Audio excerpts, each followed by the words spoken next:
हम आते हैं अब अपने आज के न्यूज पॉइंट के विषय पर दिल्ली को लेकर बात करने के लिए। और पुराना विषय है, जहां तक मेरा सवाल है, दिल्ली में सरकार आ गई, चुनाव हो गए, बड़ी जीत हासिल हो गई, लेकिन मैं अपने मुद्दों से कभी भटकता नहीं हूं। वापस आ रहा हूं बिजली के मुद्दे पर, वापस आ रहा हूं उस मुद्दे पर जिस पर तमाम कार्यक्रम मैंने और वीके मित्तल साहब ने किए हैं कि क्या इस समय में, इस हिंदुस्तान में, इस दिल्ली में किसी भी तरह की बिजली पर प्रॉमिस करना किसी भी पार्टी के लिए, कांग्रेस हो, बीजेपी हो, आम आदमी पार्टी हो, कितना सही या कितना गलत हो सकता है। तो हम इस मसले पर वापस घूम फिर कर आ रहे हैं। बड़ा सरल मसला है, आप लोगों को भी ये बात समझ में आने लगी है अब कि अगर बिजली कम कीमतों पर किसी को दी जाएगी तो उसका खामियाजा कौन भुगतेगा। नरेंद्र मोदी क्या कह रहे हैं, ये जरा ध्यान से उनके स्टेटमेंट के जरिए सुनिए कि पानी के लिए किसान बिजली पर निर्भर होते हैं तो किसानों की लागत मूल्य कम होगी और तो किसान ताकतवर होंगे। तो ये सस्ती बिजली पर मुफ्त में बिजली देने की घोषणा कौन करते हैं? जिनके पास बिजली नहीं है। राजनीतिक पार्टियां क्या करती हैं? हर चुनाव में घोषणा करती हैं कि बिजली मुफ्त में देंगे, बिजली मुफ्त में देंगे, और मेरे ख्याल में नरेंद्र मोदी जी कहना चाह रहे हैं कि उसके बाद वो अपनी बात से परत जाती हैं। मेरे साथ आलोक शर्मा जो कि कांग्रेस के प्रवक्ता हैं, वीके मित्तल साहब हैं जो कि बिजली के मसलों के जानकार हैं, दिलीप पांडे जी हैं जो कि स्पोक्स पर्सन है आम आदमी पार्टी के, और नरेंद्र तनेजा हैं जो कि कन्वीनर हैं एनर्जी सेल के भारतीय जनता पार्टी के। वीके मित्तल साहब, अब ये वापस बिजली पर बहस आ गई। बिजली पानी पर बहस होगी ही होगी, आप भी जानते थे, हम भी जानते थे।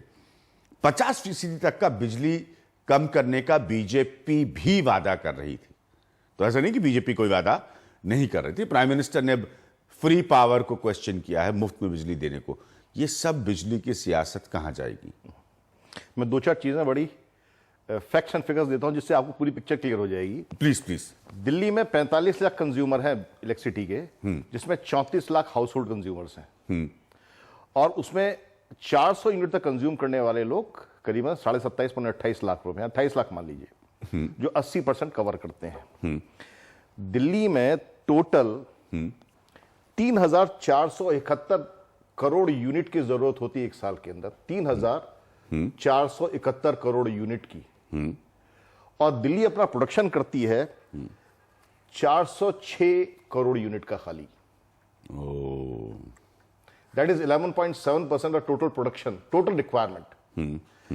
इसके अलावा याद रखिएगा कि दिल्ली में कोई मुफ्त बिजली नहीं दे रहा है। वो प्रधानमंत्री ने कहा है, उनका अपना सोच होगी, लेकिन फैक्ट यह है कि दिल्ली में बिजली की कमी नहीं है। दिल्ली को जो सेंट्रल अलॉकेट करता है, सेंट्रल सेक्टर जनरेटिंग स्टेशन से या इंडिपेंडेंट पावर प्रोड्यूसर से, वो करीबन 6,200 या 6,300 मेगावाट के बीच में अलॉट हो रहा है। आप मिनिस्ट्री ऑफ पावर की रिपोर्ट उठा के देख लीजिए। दिल्ली में प्रॉब्लम एक्सेस पावर की है, कम पावर की नहीं है। सही बात है, ये बात हम लोग पहले भी तय किया, कम पावर की नहीं। नाउ दिल्ली के अंदर सब्सिडी देने के लिए 400 यूनिट तक का जो प्लान है, याद रखिए 401 यूनिट हुए तो पूरी आपको कॉस्ट देनी पड़ेगी, और 400 यूनिट तक बिजली में देने के लिए करीबन 1400 करोड़ के आसपास करोड़ का खर्चा होगा, जो दिल्ली के पूरे बजट का करीबन 3.5% के करीब होगा।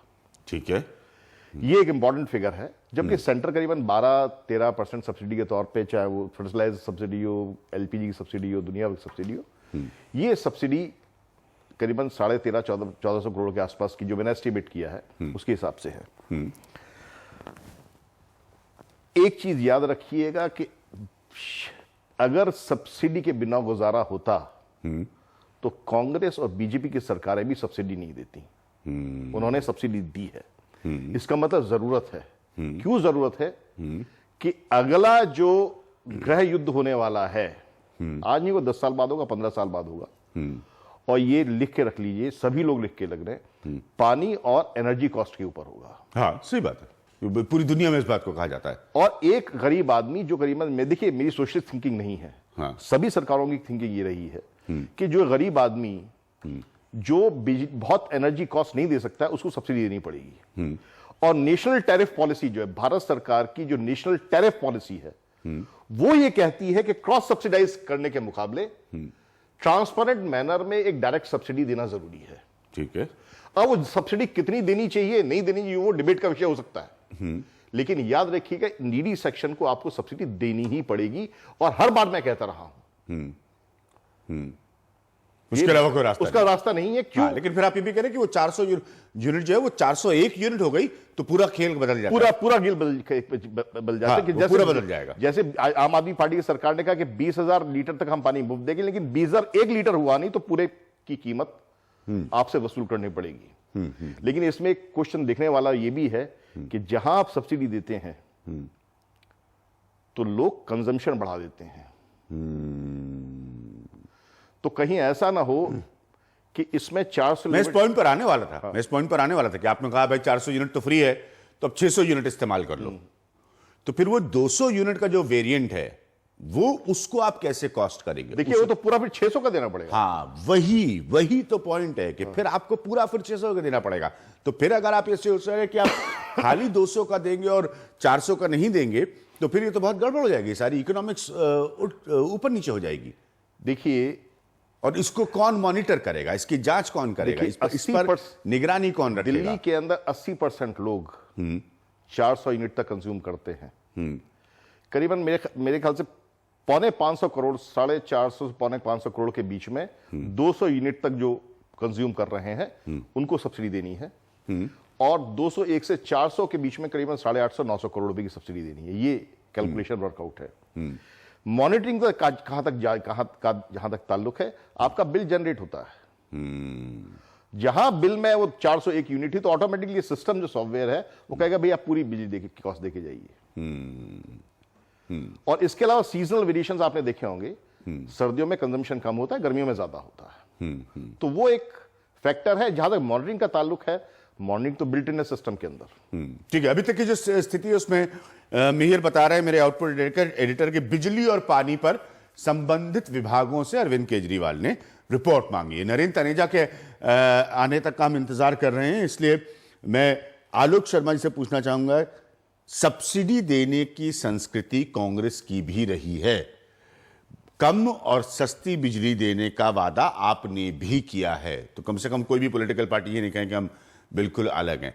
फिर आपके पास क्या कारण है आम आदमी पार्टी की आलोचना करने का इस पर? नहीं, हम आलोचना नहीं कर रहे हैं। ठीक है, केवल ये पूछना चाहते हैं, हम सब्सिडी दे रहे थे। हाँ। आपने तो 400 यूनिट के बाद 401 होने के बाद आपने सारी सब्सिडी हटा दी। कांग्रेस के समय में तो 400 यूनिट से 401 भी होती थी, तो 200 और 400 यूनिट वाले जो फायदे थे जनता को वो मिलते रहते थे। आज आपने वो भी हटा दिया। मित्तल साहब सारे ला रहे हो, नहीं मानते इस बात को। हाँ। सर मैं कहूंगा कि एक बार फिर इस चीज को देखा जाए कि 200 यूनिट और 400 मैं आपकी बात को मान रहा हूं, यूनिट देखिए मित्तल साहब नहीं इत्तेफाक रख रहे हैं।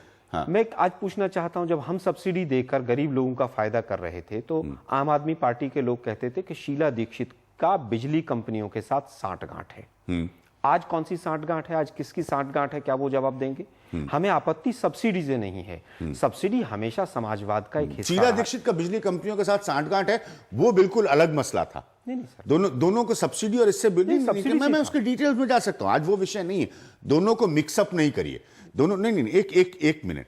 डिस्कॉम्स के काम करने का तरीका, बिजली कंपनियों के मुनाफा दिखाने का तरीका, उससे जुड़ी सब्सिडी कंपनियों के घाटा दिखाने का तरीका, इन सबके मिश्रण में आरोप यह लगा था शीला दीक्षित पर। जब अब हम कहां इतिहास में जा रहे हैं आलोक जी, जब आपके रेगुलेटर ने ही कह दिया था कि डिस्ट्रीब्यूशन के लॉसेस जो है वो 60% से नीचे आ गए हैं, तो फिर प्रश्न उठा था कि कीमतें क्यों नहीं नीचे आई। तो उसको अभी एक मिनट नहीं, देखिए क्या होता है ना, जनता मुझे बहुत फीडबैक देती है और मैं बड़ा सम्मान करता हूं, झुककर हाथ जोड़कर प्रार्थना करके कि अभिज्ञान जी आप ये विषय उठाते, तो मैं कोशिश भी करता हूं उनको सरलता से, आप घुमाइए नहीं विषय को, कंफ्यूज मत करिए। शीला दीक्षित पर नहीं रहा हूं बिल्कुल भी। सब्सिडी, अभी सिर्फ सब्सिडी की बात हमने, आप सब्सिडी हम दे रहे थे, सब्सिडी वो दे रहे हैं। तो हमसे अलग क्या कर रहे हैं, आप जनता ही बता दें या आम आदमी पार्टी के प्रवक्ता हैं वो ही बता दें कि भाई हम सब्सिडी दे रहे थे तो क्या गुनाह था, सब्सिडी दे रहे हैं, उसमें फर्क क्या है और गुनाह हम क्या कर रहे थे। ठीक है, बहुत सीधा प्रश्न है। बिल्कुल, ये पॉइंट वैलिड है आपका, ये पॉइंट वैलिड है आपका। दिलीप पांडे जी, कांग्रेस पूछ रही है आपसे कि जब वो सब्सिडी दे रहे हैं और आप भी सब्सिडी दे रहे हैं तो कांग्रेस गुनाहगार क्यों और आप चमत्कारी क्यों? बड़ा छोटा सा और आसान सा अंतर है अभिज्ञान जी हाँ, कि कांग्रेस सब्सिडी देना तो मतलब जनता का पैसा जनता के ऊपर खर्च करना है, लेकिन कांग्रेस पार्टी की जब सरकार थी तो डिस्कॉम्स के अंदर जो भ्रष्टाचार व्याप्त था, जो घोटाले हुआ करते थे, उसके ऊपर कांग्रेस पर्दा डालती थी। बार बार लगातार कहे जाने के बावजूद डिस्कॉम कंपनियों के सीएजी ऑडिट नहीं करवा रही थी, कह रही थी कि ये हो ही नहीं सकता जी, तो होना मुश्किल है। और जो बिजली कंपनियां अपने लॉसेस दिखाती थी, दरअसल वो फायदे में थी, कई बार निकल के आ चुका है। तो आम आदमी पार्टी जो अलग कर रही है वो सिर्फ इतना कर रही है कि बिजली कंपनी जनता का पैसा जनता को दे रही है, सब्सिडी दे रही है जनता को, लेकिन ये शॉर्ट टर्म सोल्यूशन है। लॉन्ग टर्म सोल्यूशन के रूप में हम बिजली कंपनियों का ऑडिट करवा रहे हैं, उनके घोटालों की जांच करवा रहे हैं। बिजली कंपनियों और सरकार के बीच जो मेल जोल था, उस मेल जोल को एक्सपोज करके जो उनकी हकीकत है वो सामने ला रहे हैं, जनता को बता रहे हैं कि भाई साहब ये आपके बिजली के बिल जो बढ़े हुए आ रहे हैं, बिजली महंगी होने की वजह से नहीं बढ़े आ रहे हैं, बल्कि बिजली कंपनियों और सरकार की साठगांठ से पैदा भ्रष्टाचार की वजह से आ रहे हैं। ये अंतर है कांग्रेस पार्टी के। देखिए, मैंने इनको शीला दीक्षित वाले पॉइंट पर कांग्रेस को रोका है। आप भ्रष्टाचार का पॉइंट रखिए, उससे मुझे ऐतराज नहीं है। मैं एक पॉइंट यहाँ ऐड करना चाहूंगा, छोटा सा क्विकली। एक हाथ से भ्रष्टाचार उजागर कर रही है, दूसरे हाथ से शॉर्ट टर्म सोल्यूशन के रूप में सब्सिडी दे रही है। या मैं क्विकली एक पॉइंट ऐड करना चाहता हूँ। हाँ, मैं नरेंद्र तनेजा जी के पास नहीं जा पाया। हाँ, कि देखिए कि ये जो अरविंद केजरीवाल ने सब्सिडी दी थी, हाँ, वो सब्सिडी कंपनीज को नहीं गई थी। हाँ, वो जो 3000 करोड़ इन डिस्ट्रीब्यूशन कंपनीज ने ट्रांसमिशन कंपनी को, दिल्ली ट्रांसको, जो भारत सरकार की अपनी कंपनी थी, उसको देना था, उसको दिया था, वो पैसा गया था। किसी कंपनी को नहीं गया था। उसी के चूंकि वो कंपनी को पैसा नहीं गया, इसीलिए वो कंपनियां सुप्रीम कोर्ट में चली गई हैं। ये कहने के लिए साहब हमारा 13,000 करोड़ निकलता है दिल्ली के कंज्यूमर्स की तरफ से, और सरकार ने ये जो 250 करोड़ जो दिया वो हमें ना देखा कि ट्रांसको को दे दिया, हमें देना चाहिए पहले। वो केस सुप्रीम कोर्ट में शुरू हुआ है। आलोक जी, फिर मैं नरेंद्र तनेजा को पूरा समय नहीं, मैं केवल ये कहना चाहूंगा कि सब्सिडी का जो विषय है, आपने कहा ठीक है सब हम सब्सिडी दे रहे हैं, आप ये भी क्लैरिफाई नहीं कर रहे हैं कब तक आप सब्सिडी के बहाने चलेंगे, सब्सिडी के सहारे आप कब तक चलेंगे। आपने भ्रष्टाचार के आरोप लगाए, साहब सीएजी का ऑडिट होगा तब हम कुछ करेंगे। मैं आम आदमी पार्टी के प्रवक्ता महोदय को बता देना चाहता हूं कि शीला दीक्षित जी की ही कैबिनेट जो थी उसने सीजेजी ऑडिट का ऑर्डर किया था। हाईकोर्ट की अगर फाइल आप चेक करेंगे, उसी ऑर्डर के अगेंस्ट ये कंपनीज हाईकोर्ट गई थी। वो समय का फेर रहा कि ये आप आए तो हाईकोर्ट ने क्लियरेंस दी और वो ऑडिट होना शुरू हो गया। लेकिन मान लीजिए ऑडिट में नहीं होता तो आपका प्लान बी क्या है, और जो 50% की जो अभी सब्सिडी से फायदा होना है जनता को, वो कब से शुरू हो जाएगा? ठीक है, चलिए ये पॉइंट अभी नरेंद्र, दिलीप आप रिस्पॉन्ड करिएगा कांग्रेस के एक एक पॉइंट को। मैं नरेंद्र तनेजा को लाना चाहूंगा। प्रधानमंत्री जो है फिर वो मुफ्त बिजली की बात करें। अब नरेंद्र तनेजा, लोग प्रश्न ये पूछ रहे हैं कि आप भी 50% बिजली कम करने की बात करते हैं, कांग्रेस ने भी सब्सिडी दी, अब इनकी बात पर फिर प्राइम मिनिस्टर नरेंद्र मोदी को ऐतराज क्यों है? नहीं, देखिए, भारतीय जनता पार्टी ने कहा था कि सुधार लाएंगे, कंपटीशन लाएंगे, जिससे बिजली की दरें 50% कम होगी। फर्क है उसमें यह कहना है कि हम आए सत्ता में तो हम बिजली मुफ्त देंगे, वाईफाई मुफ्त देंगे, पानी मुफ्त देंगे, ब्रेड एंड बटर मुफ्त देंगे और पता नहीं क्या क्या था। तो इसमें फर्क है। यहां बात यह थी कि उसके अंदर सुधार किए जाएंगे, कंपटीशन लाया जाएगा, जिसका जो परिणाम ये होगा कि बिजली की दरें इतनी कम हो जाएंगी। वो सुधार की बात थी, वो खैरात की बात नहीं थी। मेरा ये सिर्फ ये कहना है कि आम आदमी पार्टी को बहुत अच्छा मिला है, अब मूव ऑन करना चाहिए और इनको जल्दी से जल्दी जिसको सीएजी करना है, जिसको सजा देनी है वो करें, जल्दी करें। उसके बाद ये बताएं कि इनका अर्थशास्त्र क्या है और जो इनकी बिजली का अर्थशास्त्र कैसे है। दूसरी बात सबसे अहम, क्या खाली बिजली जो है सस्ती हो जाएगी या बिजली मिलेगी भी या नहीं मिलेगी, 24 घंटे क्या बिजली मिलेगी, ये साथ में कहना बहुत आवश्यक है। अच्छा, जहां तक बात रही सब्सिडी की, ये भी साथ बताना पड़ेगा, उसमें पूरी पारदर्शिता, किसको मिलेगी किसको नहीं मिलेगी, उसका पैसा कहां से आएगा। जो लोग मान लिया वास्तव में दोषी है, जिन्होंने करप्शन किया है, उनके साथ आप कितने समय के अंदर जो है उनको सजा देने वाले हैं। सीएजी कितने दिनों में रिपोर्ट लाने वाली है। आपको लगता है सीएजी के बाद बिल्कुल यहां पे जो है एकदम परिवर्तन आएगा, जल्दी से उसको लेकर के आइए। और पूरा जो अर्थशास्त्र है सब्सिडी का, पूरा बिजली का अर्थशास्त्र, वो जनता को आप पारदर्शिता से समझाइए। क्योंकि अगर जो इन्होंने वायदे करे हैं, और अगर ये उसमें सफल हो जाते हैं तो मुझे लगता है भारत नहीं दुनिया के तमाम देश दिल्ली आएंगे और उसको सीखना चाहेंगे कि भाई इतनी सस्ती बिजली और इतनी बड़ी सब्सिडी और उतनी बड़ी जो ये इन्होंने कर कैसे ली। तमाम कम से कम 100 देशों के लोग दिल्ली आने वाले हैं इनसे सीखने के लिए, अगर ये सफल होते हैं तो मुझे लगता है कि पूरा दुनिया, भारत नहीं पूरी दुनिया इसका इंतजार कर रही है। जरा जल्दी जल्दी करिए, समय और वेस्ट मत करिए, क्योंकि हम भी देखना चाहते हैं, मैं भी दिल्ली का नागरिक हूं, मैं भी देखना चाहता हूं मुझे वाईफाई कम मिलेगा मुफ्त, बिजली कम मुफ्त मिलेगी, पानी कम मुफ्त मिलेगा, और दिल्ली के तमाम लोग हम देख रहे हैं अगर ये सब कुछ मिलता है मैंने तो मुझे लगता है कि बहुत अच्छा। लेकिन इसका अर्थशास्त्र जरा पारदर्शिता के साथ ईमानदारी से साथ साथ बताएं तो जरा अच्छा लगेगा और आपकी बात में वजन आएगा। ठीक है दिलीप जी, पूरा समय दूंगा अब आपको। अब कांग्रेस का भी चार्ज लग गया आपके ऊपर, भारतीय जनता पार्टी का भी। प्रमुखता 3 बातें कांग्रेस और बीजेपी दोनों कह रही है कि आपके तरीके और रास्ते क्या क्या हो गए। एक, आपने बुनियादी बात कही कि साहब बिजली की कंपनियां जो हैं एक किस्म से हेरा फेरी कर रही थी, तो उससे जो पैसा कमाया जा रहा था उसको कम कर आप बिजली प्रोवाइड कर सकते हैं। एक मूल बात, मतलब मैं जानता हूं वीके मित्तल साहब कहेंगे कि यार ये विज्ञान बहुत सरलीकरण कर रहे हैं इसका, लेकिन एक मोटी बात मैं समझाने की कोशिश कर रहा हूं। अब इनका प्रश्न क्या है? पहला कि ये आप एक्टिविटी कब करेंगे, यानी कि किसी के खिलाफ कार्रवाई। दूसरा कि आप अपना अर्थशास्त्र समझाइए। और तीसरा कि आपका सब्सिडी का फिर लॉन्ग टर्म मॉडल क्या है, ये सब्सिडी कब तक रहेगी क्या है? और ठीक है, ये तीनों पॉइंट पर दिलीप आप पूरा समय लीजिए। बिल्कुल, एक करके मैं बताता हूं। मैं बताना चाहूंगा, आपके चैनल के माध्यम से जनता देख रही है कि सरकारों के अंदर अर्थशास्त्र की समस्या कम होती है और मनोविज्ञान की समस्या ज्यादा होती है। ठीक है, सरकार के पास पैसा कम है इसलिए जनता की समस्याओं का समाधान नहीं हो पा रहा है। ऐसा नहीं होता। मनोविज्ञान से सरकारें नहीं चलती हैं, सरकार पैसे से चलती है। सरकार, नरेंद्र जी, आलोक शर्मा जी, नहीं दिलीप जी को बोलने दीजिए, मैं बोलने दीजिए, मैं सुनना चाहता हूं वो उनकी आपने टिप्पणी जब है। अर्थशास्त्र का प्रयोग किया शब्द का तो मैंने नहीं टोका, तो पूरी सभ्यता से आप मेरी भी बात सुन लें। चलिए, नहीं दिलीप जी आप बोलिए, आपको कोई नहीं पता है टोकेगा। आपको, आप अभी और मतलब परेशान होंगे, पर देखिए मनोविज्ञान हो या अर्थशास्त्र हो, ये सब साबित करने का मौका दिल्ली में 70 में से 67 सीटें हासिल करने का दिलीप जी अब आपके पास है, तो उसकी तो कोई शिकायत हो ही नहीं सकती। तो मैं जो कहना चाह रहा था वो यही जी, था प्लीज समय कि लीजिए। पिछली सरकारों की नीयत खराब थी, इसलिए जनता को उनका हक, उनका लाभ नहीं मिल पा रहा था।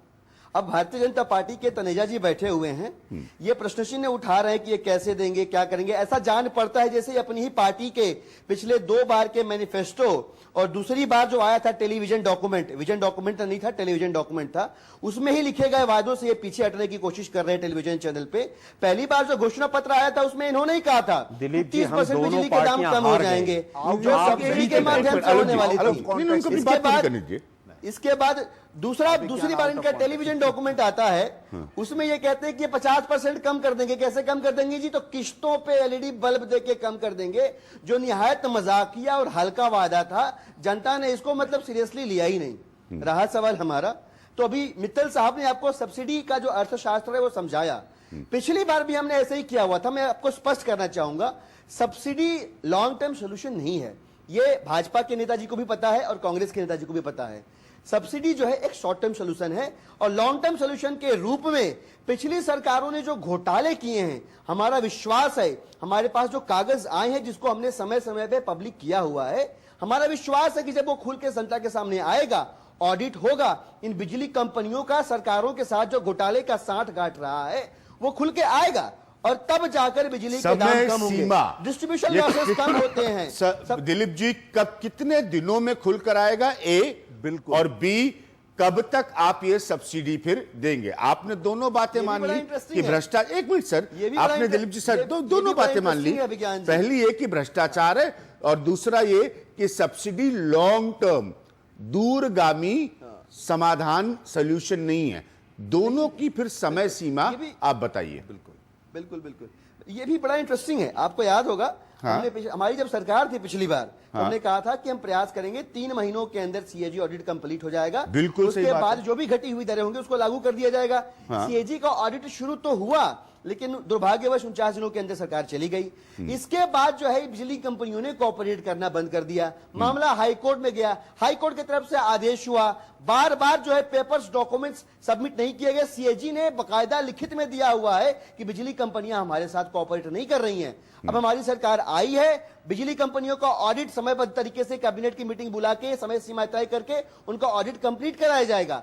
हम और आप टीवी स्टूडियो में बैठ के भावावेश में आके आंदोलित हो रहे हैं कि कल कर दीजिए, परसों कर दीजिए, लेकिन जनता को नहीं, मैं यकीन कतई है नहीं आंदोलित हो रहा हूं। ईमानदारी के साथ ना मैं आपको नहीं कह रहा, दिलीप जी, मैं आपको नहीं कह रहा, मैं आपको नहीं कह रहा, मैं आपको नहीं कह रहा, मैं आलोक जी को कह रहा हूं और तनेजा जी को कह रहा हूं कि जनता को यकीन है कि जो ऑडिट कांग्रेस पार्टी की सरकार 15 साल में नहीं करा पाई और केंद्र में मोदी जी की बहुमत वाली सरकार होने के बावजूद भारतीय जनता पार्टी उस ऑडिट का कुछ नहीं करा पाई, जबकि उनको पता है कि घोटाले निकल के आएंगे।